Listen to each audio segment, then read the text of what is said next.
The sun was sinking over a busy tourist destination, tucked away in the center of a tiny mountain village with families. Strolled among food vendors and kids playing by a peaceful park's edge amid the commotion and laughter. A ragged stray dog with soulful brown eyes and matted fur walked warily up the cobblestone path. Had a weak physique that told the tale of surviving against all odds, with no collar and no owner in sight, according to the neighbors. Dubbed him Max, he was a well-known figure, a benign figure who would wag his tail at passers-by in the hopes of finding scraps of food or a gentle stroke on the head. But to a group of visitors that were there, he was just a bother. It began innocently enough. Youngsters were pointing and laughing, and then one, encouraged by his companions laughing, the young man leaned down and picked up a rock. Max was shocked by the first throw and retreated away, yelling and tucking his tail between. His legs were struck by a second stone close to his ribs, causing him to moan in an attempt to flee the assault. The gang chuckled as they tossed more pebbles in jest, drowning out the few protests from bystanders who dared not approach Max. He was sprinting, not simply avoiding the stones, as he hobbled toward the park's perimeter, his eyes darting around for protection from the pain of having his trust betrayed by the very people he trusted.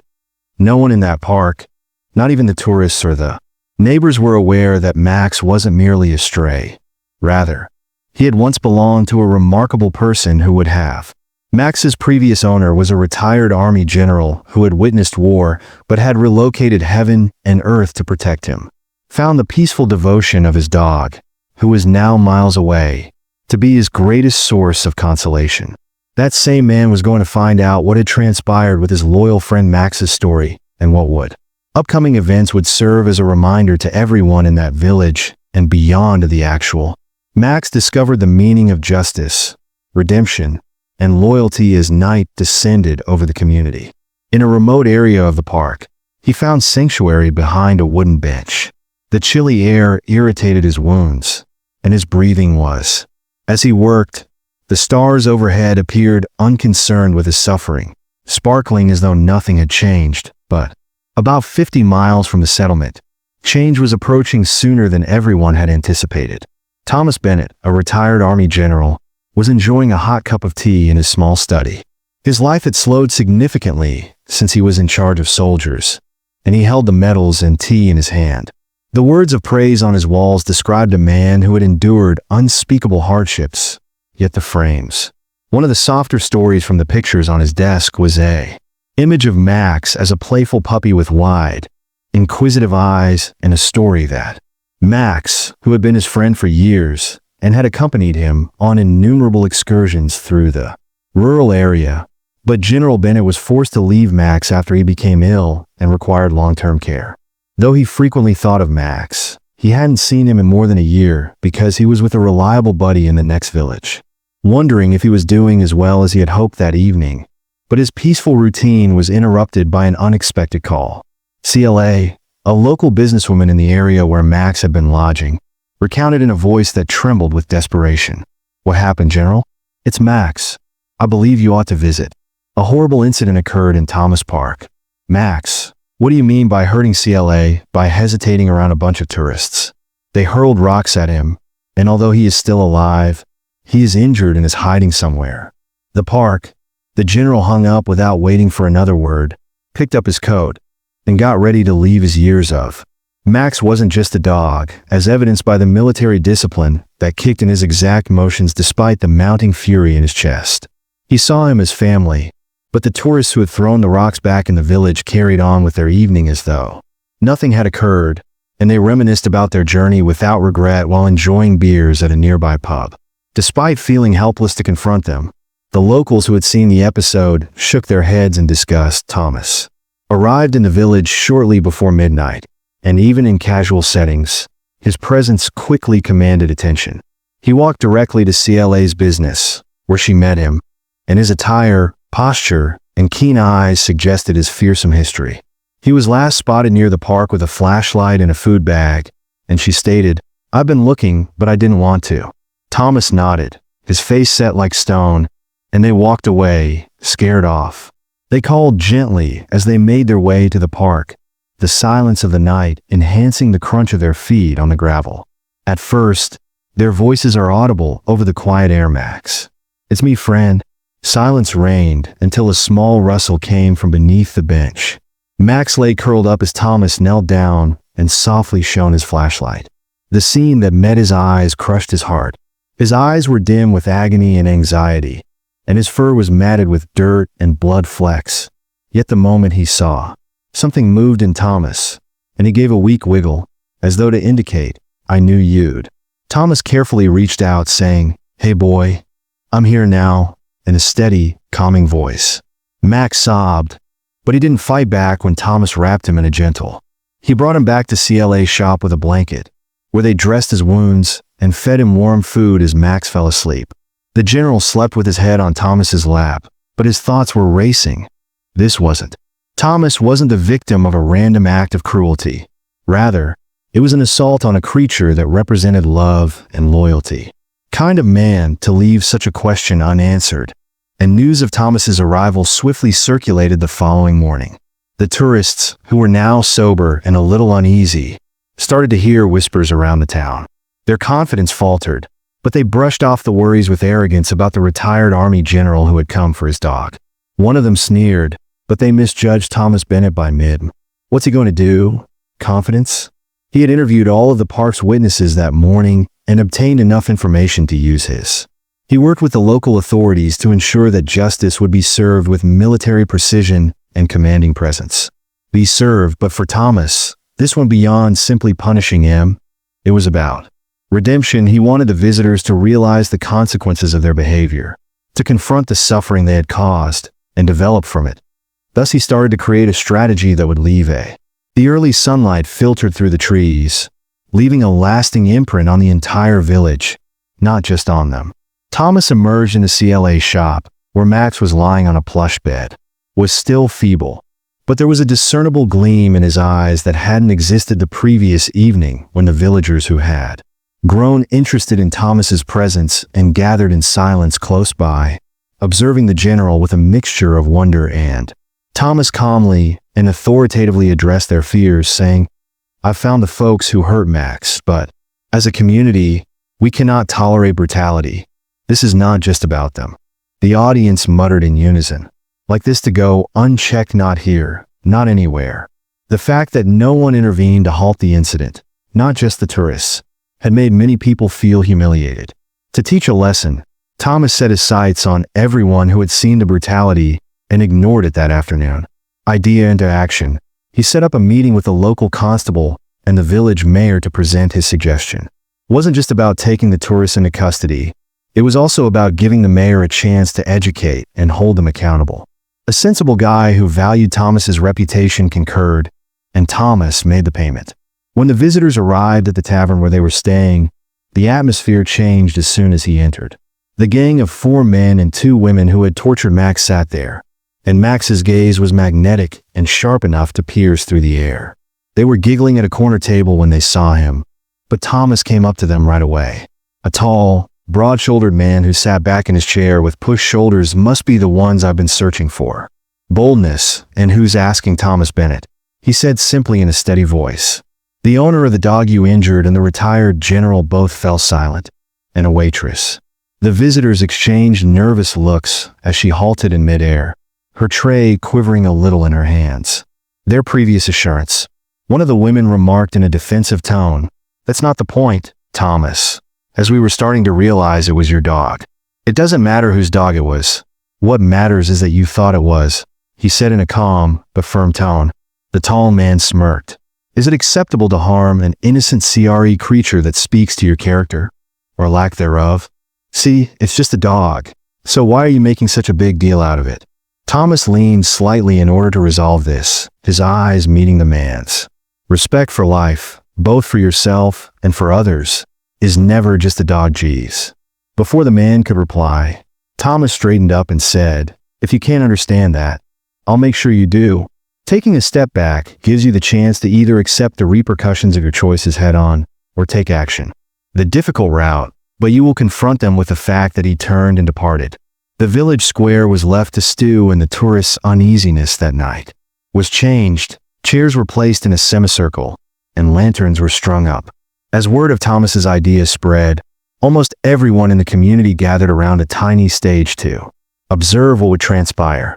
The visitors arrived grudgingly, accompanied by the constable, and appeared anxious, but Thomas entered the stage in a belligerent manner, obviously uncertain of what to anticipate. Imposing presence that silences the audience's mutterings. Thank you for coming tonight. Punishment is about recognizing ourselves and asking ourselves what type of people we want to be. Nodding, CLA, who was in charge of the projector, pointed to a screen that was placed next to him and started a slideshow of.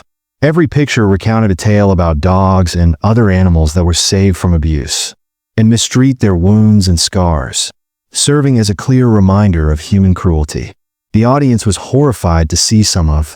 There is a noticeable sense of discomfort in the pictures. This is what happens when we lose our humanity, Thomas stated in a firm voice. But emotional when we disregard life as a waste product when we are unable to stand. He paused to allow his remarks to fully register before returning to the. You have witnessed the results of actions similar to yours, tourists, but you still have the opportunity to make. Yes, the tall man from the tavern sneered. And how precisely do you think we'll behave? Thomas grinned slightly to accomplish that, but there was no amusement about it.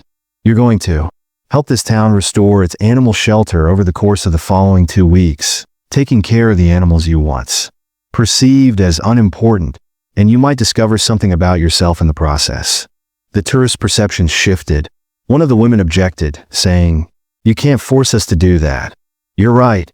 I can't force you, but if you refuse, Thomas said, raising an eyebrow. Make sure the authorities in your own country are aware of your true character, and I promise to follow you for a. His words lingered in the air for a while, and gradually the tourists nodded. The following morning, their resistance broke down under the combined weight of Thomas's authority and their own remorse.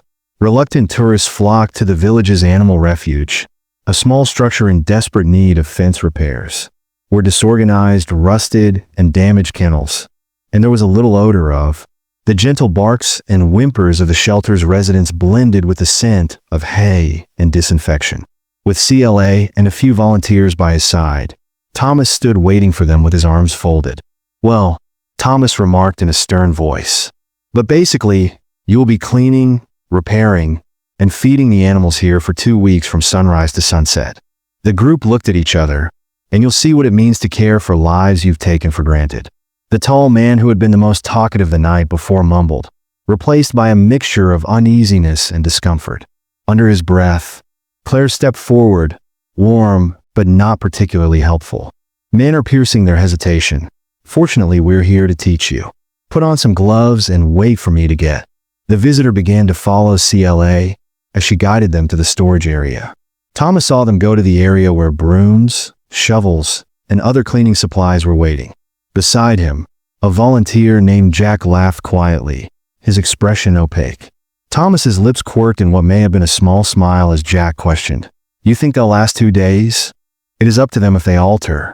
The first day was exhausting.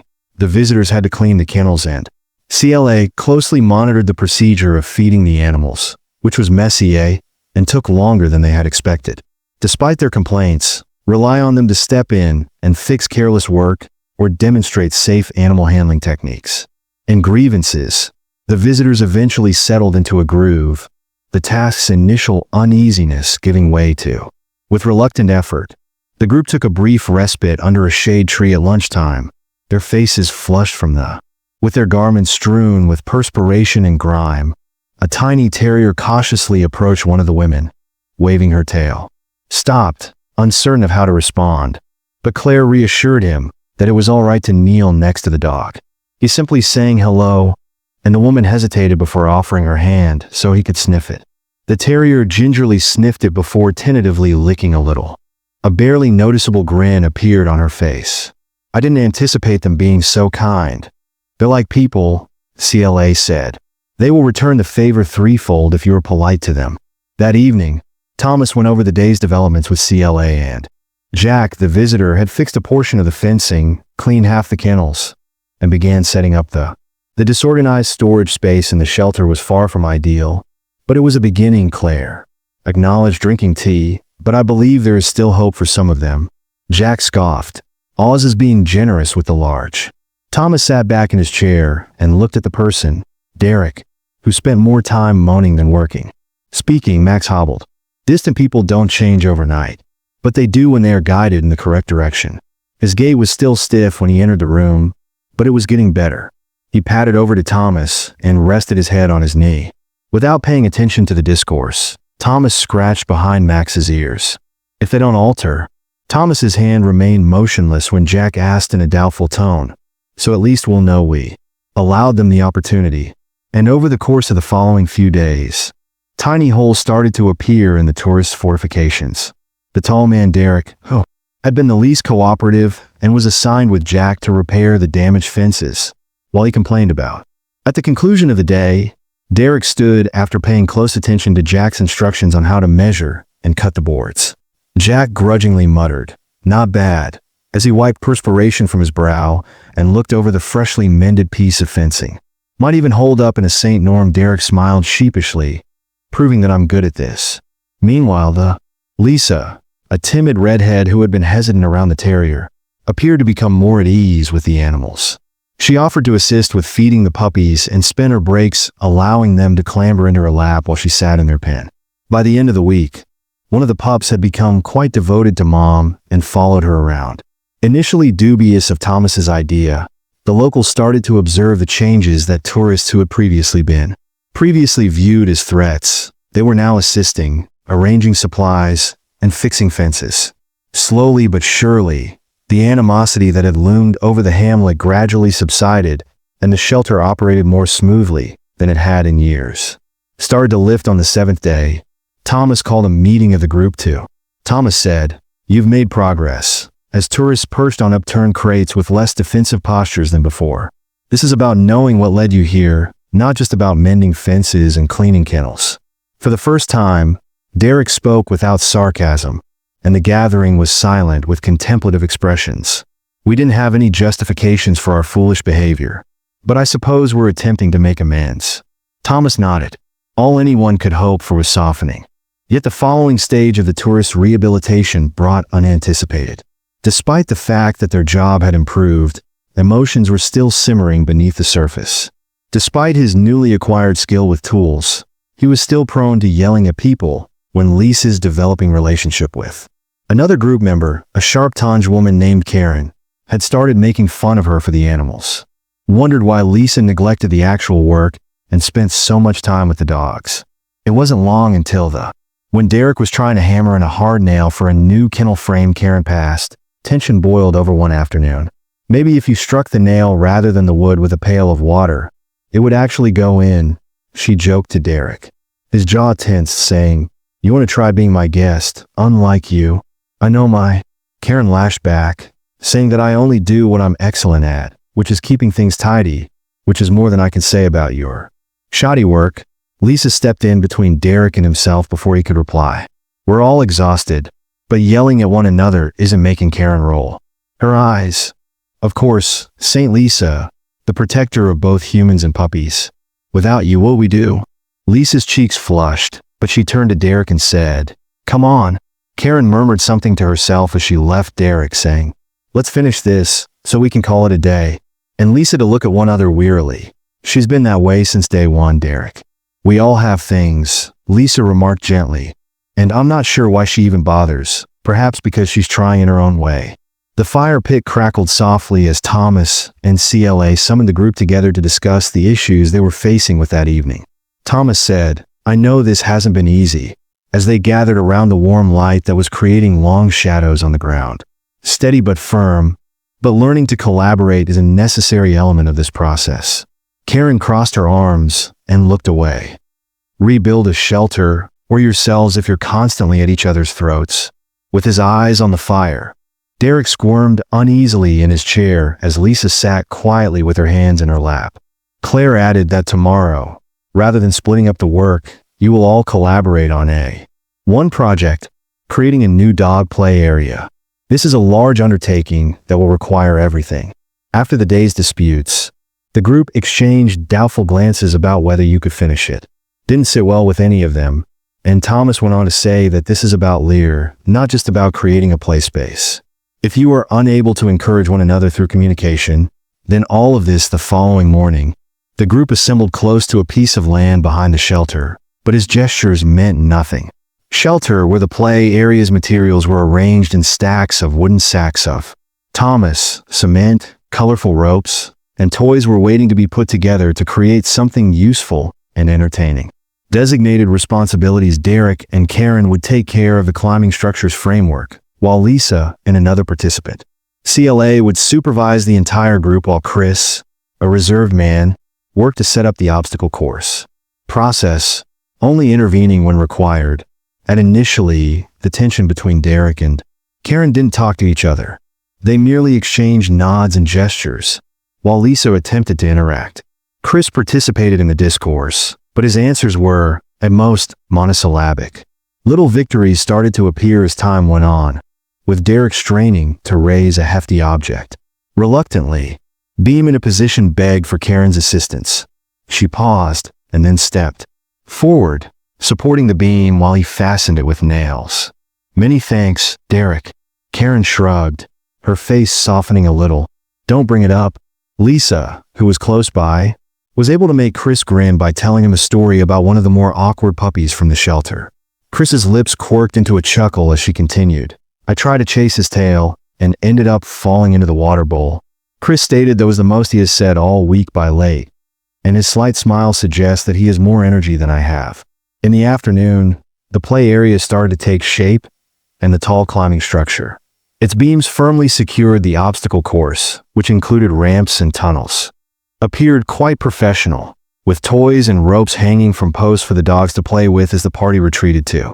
Admiring their work, a feeling of pride took the place of the tired expressions on their faces. "You did well," CLA stated in an encouraging tone, "and you accomplished it together." Derek turned to face Karen, who nodded slightly. Lisa and Chris smiled at one another.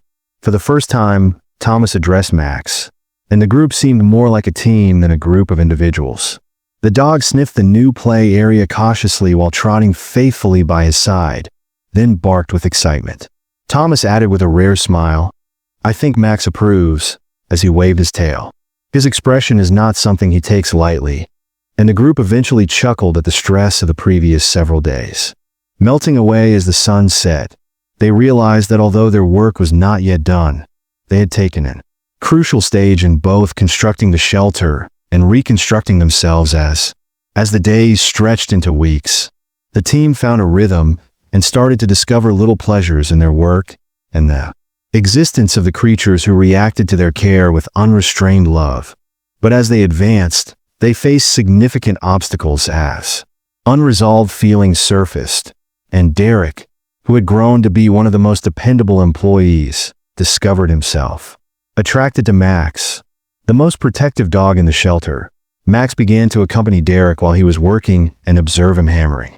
Despite the dog's early fatigue, Derek saw a reflection as he carried hefty bags of dog food or manicured his nails with calm curiosity. Saw himself in Max's wary, yet optimistic eyes one afternoon as he was cleaning the kennels. Derek squatted down and held out when he saw Max hovering close to the door. Max hesitated his ears as his hand murmured, "Hey buddy Derek, you're checking up on me?" He moved closer, his nose grazing Derek's fingers as he twitched slightly. It was a brief moment, but to Derek it felt monumental. Had been convinced for a long time that he was unworthy of connection or trust, and now Max was hurt, yet strong, giving him a piece of both. Lisa, however, turned to face her. Her relationship with Daisy, a shy puppy who was the newest addition to the shelter, had deepened daily despite her own hardships. Daisy was discovered abandoned in a nearby field, her eyes wide with terror and her ribs showing through her thin coat. Lisa sat beside Daisy's kennel for hours, luring her with delicate touches and loving words as her tail waggled. Hesitantly Lisa came across an indication of advancement that made her feel proud, but also wasn't prepared for. One night when everyone got together for supper, Lisa grew unusually reserved. Karen, who had started to show more affection toward Lisa following there. Karen asked Lisa, "What's on your mind?" After past arguments gently encouraged her. Sighing, she said, Daisy reminds me of a dog I had growing up. Bella was my best friend. Karen inquired as to what had happened to her. Lisa's voice faltered in an unusually gentle tone when things became difficult at home, so I had to go without Bella, who ended up in A. Later, the group grew somber as Lisa's confession weighed heavily on them, and I often worried what had happened to her. You understand what it's like to be abandoned, which is why you get along so well with Daisy, Karen remarked after a brief pause. Lisa nodded. Karen found herself struggling while the tears welled up in her eyes. I just don't want her to feel like I let her down. Despite her apparent confidence, she battled thoughts of inadequacy due to her own inner boundaries. She had assumed responsibility for scheduling and supply organization, and she was doing a fantastic job in ways she hadn't yet expected. A compliment from Thomas or Claire served as a reminder of how far she had fallen before one night she arrived at the shelter. Thomas came over with 2 mugs of boiling water while she sat by the fire alone. "Do you mind if I join you?" he asked Karen. "It's a free country," she said. Thomas sat, thoughtful. "You've been doing a great job, and the others look up to you." Karen sneered. "Yeah, I'm just." Thomas stated that you've taken responsibility in ways that most people wouldn't, but you're also bossy enough to keep them in line. Karen stared into the flames, which is leadership, and I believe that frightens you. Her barriers are falling, but it's difficult to fix when you make a mistake as serious as I have. Thomas nodded, his face sympathetic. "I understand that you think you can accomplish anything. But while you're here, are you not taking part in something significant that speaks louder?"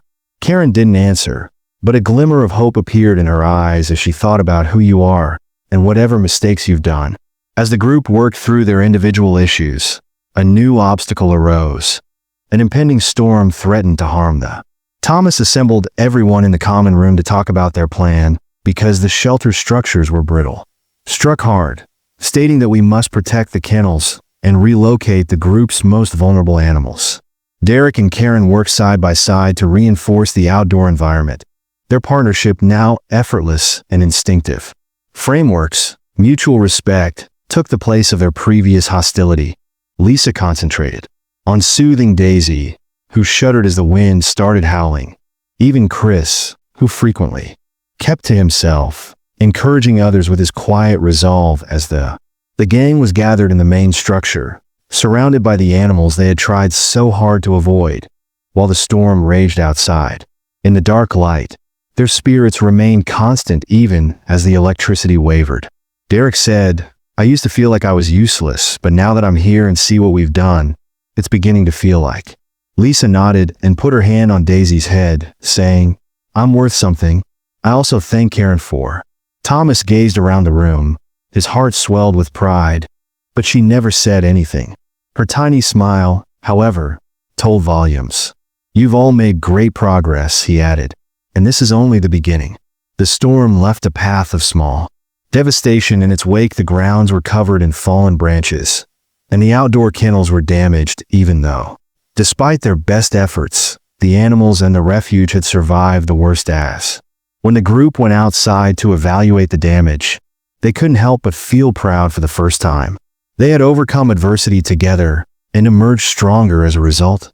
Yet, their brief respite was broken by a terrifying discovery when the dawn light illuminated the grounds. Derek was the first to observe the human-sized, obviously recent footsteps that led from.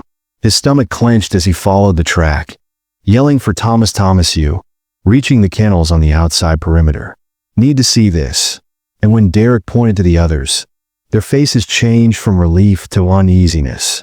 Footprints, and together they followed the trail that led to the area of the kennels where the fence had been replaced. Lisa gasped as someone attempted to break one of the locks, which hung loose as if it had been purposefully cut. Karen's jaw tightened when she checked the lock. They tried it, but why? As the group dispersed hastily, checking each kennel to see how the animals were doing, Thomas's countenance clouded. They were really relieved that all of the dogs and cats were present, even though several of them were particularly nervous. Maxon, in particular, he paced in his enclosure with his ears pinned back and growled slightly. Why would someone break in and then leave without taking anything? Karen mumbled, "That doesn't make sense." Lisa looked. Her voice wavered as she spoke toward the forest line. What if they weren't pursuing the animals? What if they were after us? The group grew silent as Thomas summoned a meeting that night. The idea lingered in the air, unsaid yet unavoidable. Gathering in the common area, the atmosphere was colder than normal, and the firelight flickered, creating long shadows on the walls. Everyone sat closely together, and their former friendship is now tense. "Thomas, we must be ready," stated in a firm and steady tone that whoever was out there might return until we. "For starters," Lisa questioned, clutching Daisy protectively in her lap, "we can't take any chances." Thomas responded, "We'll secure the grounds. Karen, Derek, and I will bolster the fences and put sensor lights. Lisa, Chris, you must concentrate on keeping the animals calm. You will assist in watching the cams." Karen crossed her arms, "And what?" Thomas held her eyes squarely, "And we'll handle it if they do return." Lisa stayed behind as the group nodded collectively, yet there was still uneasiness in their eyes as they divided off to work. As she watched Thomas attentively, she nervously murmured, "Do you think it could be him?" Thomas's jaw tightened. "I'm not sure, but we're not taking any chances." Derek and Karen worked in a flurry of activity during the next few days. Their early weeks' banter was replaced by a quiet resolve as they worked feverishly to strengthen the shelter's defenses. Place the lights Thomas had requested with each hammer flick, put up more barricades around the kennels, and Lisa spent her time with the animals, and the twist of a wrench felt like a tiny win against the unknown enemy. She spoke softly to Daisy in particular, whose concerns seemed to reflect her own. Despite the stress in the air, the puppy's voice, "AB Ball says, it's okay, Daisy. We'll keep you safe in the interim, I swear," whispered while petting the dog's silky fur. Chris operated the monitoring apparatus, his keen eyes searching the grainy video for any indication of trespassers. Appeared strangely comfortable in his part, as if he had a sense of control from observing that he hadn't had before in years. But Thomas took the brunt of the group's discomfort and handled each assignment with cool efficiency. However, his eyes revealed the burden of responsibility he bore with every floorboard rustle and wind. Late one night, when the others were sleeping, Thomas looked agitated by the outside world, kept guard by the window, and the motion-activated lights outside created eerie pools of light that illuminated the grounds. His thoughts were racing as he sipped his coffee amid the swaying trees and deserted kennels. He turned abruptly when he heard the creak of a floorboard behind him. It was Karen holding a blanket. Tomas shook his head excessively when she asked him why she couldn't sleep over her shoulders. Karen, who was staring at the dark woods, joined him at the window in my mind. Thomas didn't confess it, but were prepared if Karen didn't hesitate. Then stated that you were aware of your talent for keeping us together, giving us the impression that we're not just a group of idiots. Thomas chuckled softly. "You're not idiots, in?" Karen didn't answer, but her quiet said a lot as Dawn relayed the news. "You are survivors, and survivors don't give up." Chris stormed into the common room over the shelter, his face white. "You guys need..." He held up his laptop to show this, and everyone gathered around the screen, which displayed footage from the earlier. When darkness fell, there was nothing out of the ordinary save for the swaying trees and the motion sensor lights flickered every now and then, but at precisely 3:17 a.m., a shadow glided across the picture, but it was a human, not an animal. A figure stopped close to the kennels. In the dim light, their silhouette suggested that they were carrying something lengthy, slender object, but the picture was too hazy to distinguish any characteristics. Thus, after several, Karen shouted, "What the hell were they doing?" as the figure turned and vanished into the trees. I don't know why Thomas's expression hardened, but it's time we learned that the group sat. Severe quiet, the hazy video still playing on Chris's laptop, and the brief apparition of the enigmatic person had thrown. Unspoken questions hovered in the air, casting a shadow over the shaky sense of security they had fought so hard to create. However, Thomas broke the stillness with a hint that whoever this is isn't. Those who are only passing through are familiar with the shelter structure and know how to dodge the cameras. Karen, I agree with Derek that we can't just wait for them to do something next, and she crossed her arms. Thomas acknowledged that we must act, but first we must gather additional data. Chris, please attempt to improve the video so we can see what they're carrying. Chris scowled and tapped at his keyboard. I'll give it a shot, But don't expect miracles because Chris worked in CSI. As the others sat around the table planning, Thomas's soothing voice held them together as they wove in their individual ideas into a coherent strategy. The team split up their work, and Karen and Derek were assigned to monitor the property and look for any indications of activity. Lisa and Chris would concentrate on strengthening. Thomas would go inside the shelter's entrances and enhance the camera angles to remove any blind spots. History looking for hints that could clarify why they had turned into a target, and Lisa was the one who defused the situation with it. The group turned to her, perplexed, and said, "What if we use Max? Thomas is the only one who has acted, and he asked Lisa well at first." Karen shrugged. "Maybe he can sense something we can't since the break-in. Dogs are observant like that." Not the worst idea. Thomas thought about this because Max is observant, and if he's pointing out something, we should pay heed. Okay, for a minute, but we keep him close to the group and on a leash to avoid any dangers. Lisa's face brightened with resolve. "I'll look after him tonight." The shelter had been a part of the neighborhood for many years, but Thomas withdrew to the office to go over old documents. Its past was not without financial difficulties, land ownership problems, and even a few previous break-ins. Depicted a location that had encountered numerous difficulties when Thomas went over the documents. Between several invoices, I saw a fading newspaper clipping with the heading, "Local Shelter Faces." Closing amidst legal struggle, the report described a sour conflict between the creator of the shelter and a nearby. Although the property owner's disagreement had been settled years prior, Thomas couldn't get rid of the thought that it might be. Outside, Karen and Derek walked the grounds with their torches shining long, attached to their current problems. Lights across the grass covered in frost. The chilly night air was heavy with silence, and each leaf rustle said its. Derek broke the silence, and Karen tensed up. "Do you believe it's the same individual from the video?" Appeared quite professional, with toys and ropes hanging from posts for the dogs to play with as the party retreated to. Admiring their work, a feeling of pride took the place of the tired expressions on their faces. "You did well," CLA stated in an encouraging tone, "and you accomplished it together." Derek turned to face Karen, who nodded slightly. Lisa and Chris smiled at one another. For the first time, Thomas addressed Max, and the group seemed more like a team than a group of individuals. The dog sniffed the new play area cautiously while trotting faithfully by his side, then barked with excitement. Thomas added with a rare smile, "I think Max approves," as he waved his tail. His expression is not something he takes lightly, and the group eventually chuckled at the stress of the previous several days. Melting away as the sun set, they realized that although their work was not yet done, they had taken a crucial stage in both constructing the shelter and reconstructing themselves as the days stretched into weeks. The team found a rhythm and started to discover little pleasures in their work and the existence of the creatures who reacted to their care with unrestrained love. But as they advanced, they faced significant obstacles as unresolved feelings surfaced, and Derek, who had grown to be one of the most dependable employees, discovered himself attracted to Max, the most protective dog in the shelter. Max began to accompany Derek while he was working and observe him hammering. Despite the dog's early fatigue, Derek saw a reflection as he carried hefty bags of dog food or manicured his nails with calm curiosity. Saw himself in Max's wary, yet optimistic eyes one afternoon as he was cleaning the kennels. Derek squatted down and held out when he saw Max hovering close to the door.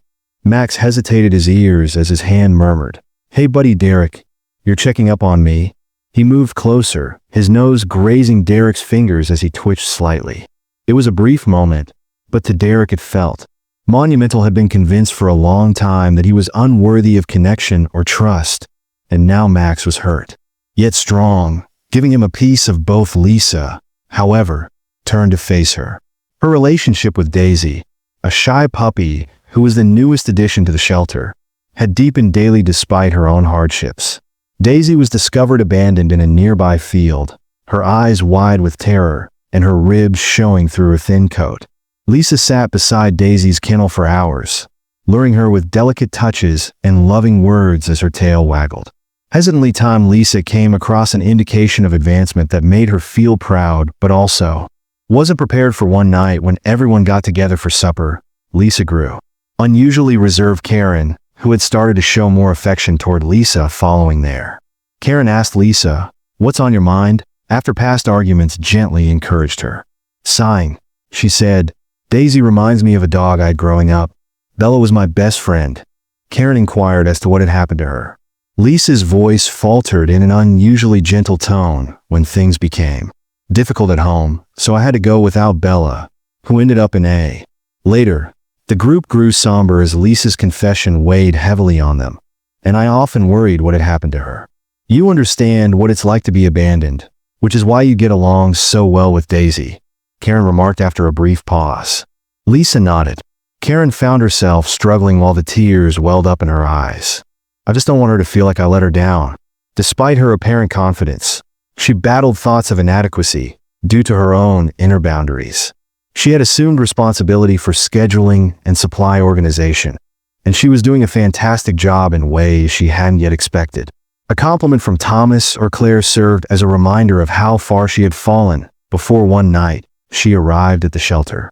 Thomas came over with 2 mugs of boiling water while she sat by the fire alone. "Do you mind if I join you?" he asked Karen. "It's a free country," she said. Thomas sat, thoughtful. "You've been doing a great job, and the others look up to you." Karen sneered, "Yeah, I'm just." Thomas stated that you've taken responsibility in ways that most people wouldn't, but you're also bossy enough to keep them in line. Karen stared into the flames, which is leadership, and I believe that frightens you. Her barriers are falling, but it's difficult to fix when you make a mistake as serious as I have. Thomas nodded, his face sympathetic. "I understand that you think you can accomplish anything. But while you're here, are you not taking part in something significant that speaks louder?" Karen didn't answer, but a glimmer of hope appeared in her eyes as she thought about who you are and whatever mistakes you've done. As the group worked through their individual issues, a new obstacle arose. An impending storm threatened to harm them. Thomas assembled everyone in the common room to talk about their plan because the shelter structures were brittle. Struck hard, stating that we must protect the kennels and relocate the group's most vulnerable animals. Derek and Karen worked side by side to reinforce the outdoor environment, their partnership now effortless and instinctive. Frameworks, mutual respect, took the place of their previous hostility. Lisa concentrated on soothing Daisy, who shuddered as the wind started howling. Even Chris, who frequently kept to himself, encouraging others with his quiet resolve as the gang was gathered in the main structure, surrounded by the animals they had tried so hard to avoid, while the storm raged outside. In the dark light, their spirits remained constant even as the electricity wavered. Derek said, "I used to feel like I was useless, but now that I'm here and see what we've done, it's beginning to feel like." Lisa nodded and put her hand on Daisy's head, saying, "I'm worth something." I also thank Karen for. Thomas gazed around the room, his heart swelled with pride, but she never said anything. Her tiny smile, however, told volumes. "You've all made great progress," he added, "and this is only the beginning." The storm left a path of small devastation in its wake. The grounds were covered in fallen branches, and the outdoor kennels were damaged even though, despite their best efforts, the animals and the refuge had survived the worst as. When the group went outside to evaluate the damage, they couldn't help but feel proud for the first time. They had overcome adversity together and emerged stronger as a result. Yet, their brief respite was broken by a terrifying discovery when the dawn light illuminated the grounds. Derek was the first to observe the human-sized, obviously recent footsteps that led from. His stomach clenched as he followed the track, yelling for Thomas, you, reaching the kennels on the outside perimeter. "Need to see this." And when Derek pointed to the others, their faces changed from relief to uneasiness. Footprints, and together they followed the trail that led to the area of the kennels where the fence had been replaced. Lisa gasped as someone attempted to break one of the locks, which hung loose as if it had been purposefully cut. Karen's jaw tightened when she checked the lock. They tried it, but why? As the group dispersed hastily, checking each kennel to see how the animals were doing, Thomas's countenance clouded. His mouth drops as we uncover the truth and defend this location no matter what the group the man who eventually introduced was heavily shadowed by the revelation of the shelter's hidden past. Jacob refused to go into further detail, stating that they were all ready. The group's uneasiness was only increased by his cryptic warnings and belligerent manner as they traveled. Thomas paced the room, his thoughts racing. We must verify his account and find out what Karen folded her if there is anything under this shelter. Armed skeptic, and how would you advise us to begin excavating the basement? If Chris is correct and someone is arriving, we don't have time for him to continue watching the security cams. Lisa, who had been silently observing Max, raised her voice during a treasure hunt. What if Max can assist? He has been showing us things we were previously unable to see. Perhaps he is aware of something that has everyone's attention. It's worth a shot. The dog sat alertly next to Lisa, his nose twitching as if he were already picking up a scent. Thomas concurred, but we must act quickly. They split up into squads with Thomas, Lisa, and, while Karen, Chris, and Derek remained upstairs to keep an eye on the perimeter and secure the area, Max went to the basement. Meanwhile, Jacob H. remained chained but sat quietly in the watchful sight of Derek. The concrete of the basement was musty and cold, and his expression was unreadable in the corner. Old storage crates and equipment were placed carelessly along the walls, and the floor was damaged in several spots. Max relocated. What exactly are we doing? Sniffing the ground meticulously and stopping sometimes to pour in an area before continuing. Thomas hesitantly asked, looking for Lisa? Anything out of place? Max abruptly halted when he noticed loose floor panels, secret doorways, or anything else that didn't belong. Thomas and Lisa had a conversation in front of an old metal cabinet while he growled forcefully and poured at the ground. It appears that he discovered something. Thomas mentioned that they pushed the cabinet out, exposing a portion of the floor that sounded hollow. So Thomas pried off the loose panel, concealing a hole with a crowbar he got from the neighboring toolbox. Lisa's breath froze when she saw the small hatch with the corroded handle. What is this, Thomas? He pulled the hatch open while crouching to inspect it. It appears to be old and was not included in the original shelter design, exposing a small tunnel that went down into the darkness, and a chilly breeze rose. Lisa trembled as it carried a slight smell of moist earth and something metallic. Are we really going down there? Max barked once more before Thomas could respond, pointing to the tunnel and whatever was down there. Thomas added, snatching a lantern, stay close, the tunnel was tight, and we don't have a choice. Stuffy, with damp walls sticky, Thomas led the way, his spotlight piercing the shadows while Max accompanied her closely, and the farther they traveled, the more overpowering the metallic odor got. A series of rusty metal crates were illuminated by the flashlight beam as the tunnel opened into a tiny chamber in a matter of minutes. Surfaces with mysterious warning labels and faded government insignias. Lisa paused, thinking, this can't be real. Thomas carefully brushed away years' worth of dust and grime from the containers, making the labels hardly readable, but one. Karen's voice crackled over the crisp biohazard phrases that stood out upstairs. Radio, there's movement outside, and several cars are coming toward Chris. Rotated his laptop to display the camera feed of black SUVs, rolling up the dirt road in the direction of the refuge. They're here, Chris whispered grimly as headlights pierced the night. Karen gripped the radio Thomas tighter. Thomas and Lisa halted at the warning. You need to go back up here now in the basement chamber, Lisa urged. Thomas nodded while tugging at his arm, but his eyes continued to hover over the containers as if they are here to provide evidence that he used his phone to take pictures of the crates, recording each label, and Max snarled angrily as he completed marking, his body tensed as he gazed. Lisa remarked, her voice shaking, they're coming back toward the tunnel. Thomas.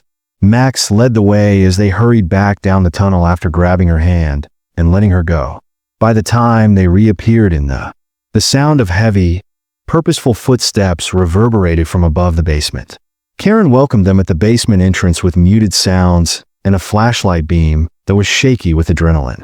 Thomas's jaw stiffened inside the armed vehicle. Karen responded, how many? At least 6?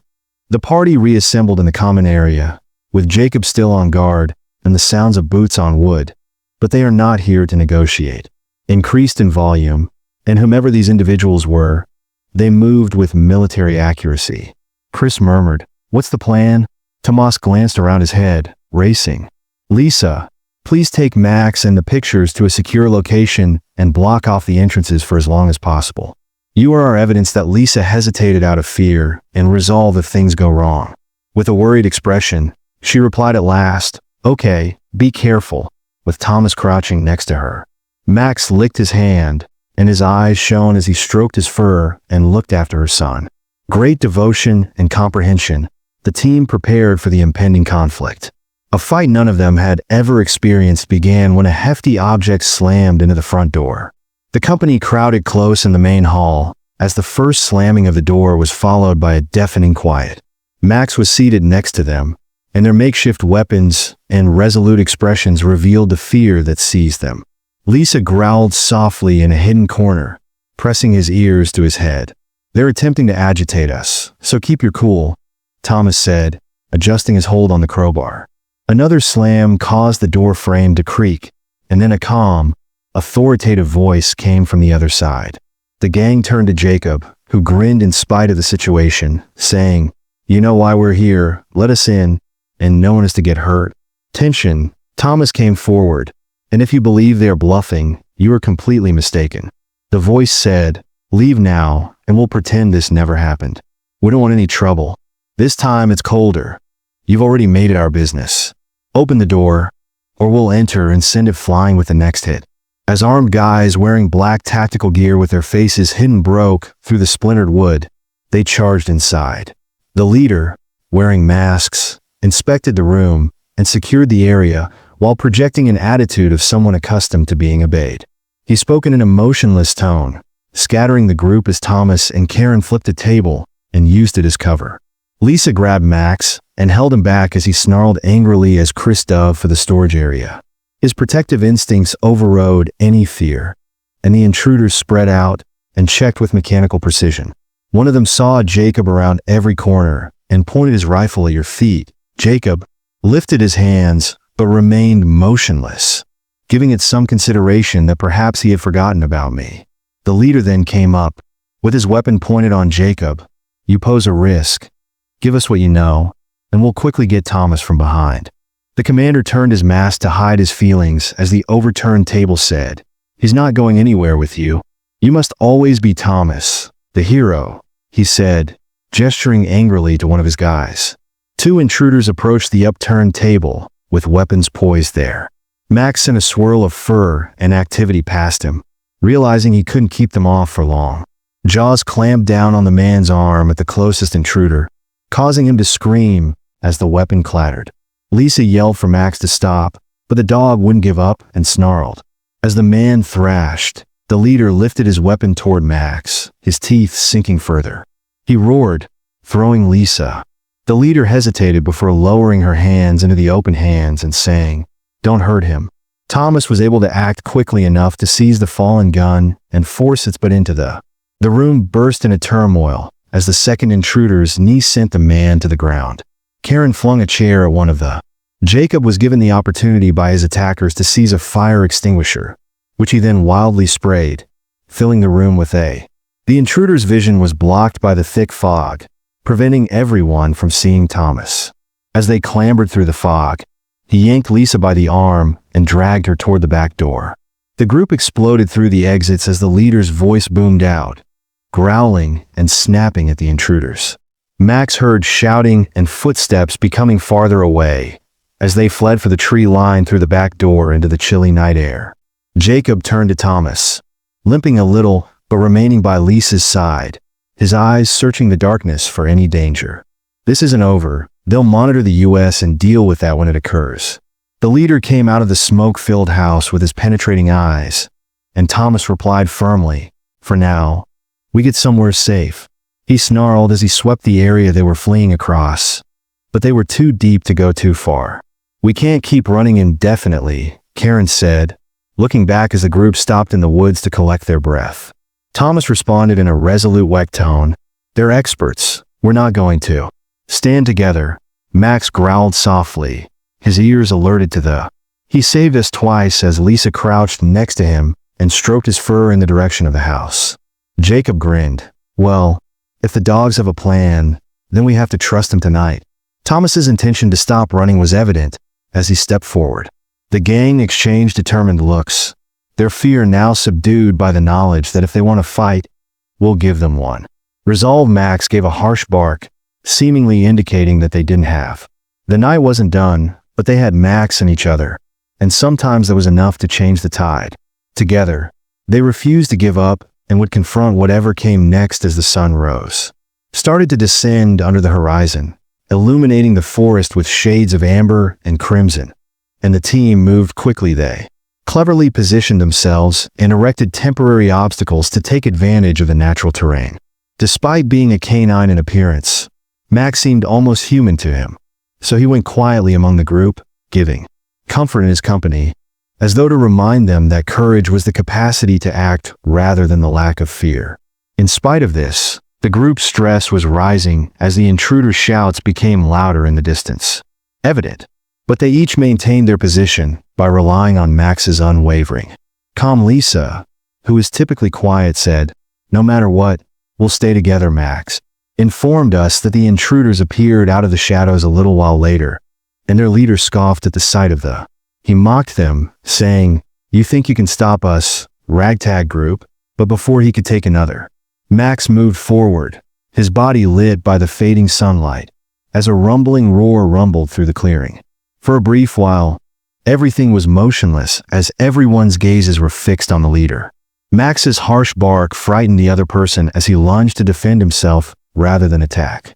By employing the element of surprise that Thomas and the others performed, the intruders gave the gang the opening they required.